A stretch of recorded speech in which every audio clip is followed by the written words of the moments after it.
Hi there, and welcome to English Comprehension. This particular task is all about children having particular eating habits. So there are some children who will eat their greens and their vegetables and their fruit and are very happy with their balanced diet.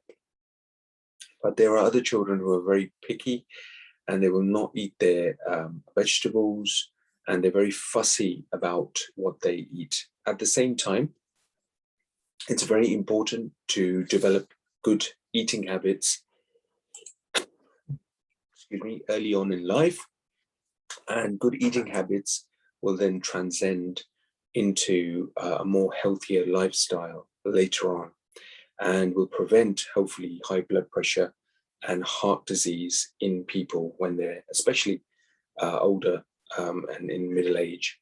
So you may have some particular peculiar eating habits as well, but from the investigation and research that was done on this particular pyramid, for kids between 2 to 6 years of age, foods that contain grains were deemed to be highly recommended, or at least about 6 servings per day.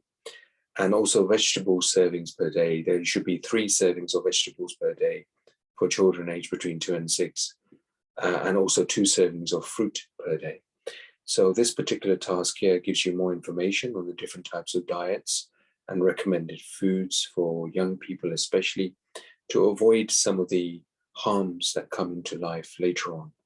And obviously, with regards to the amount of takeaways that we have available at the moment, junk food, whether it be fish and chips, kebabs, pizza, etc. And it's all about the fact that the population as a whole is becoming slightly more unhealthier than we were before. So have a read of this particular task in detail and do your best. And we'll review these questions in our next lesson. Take care.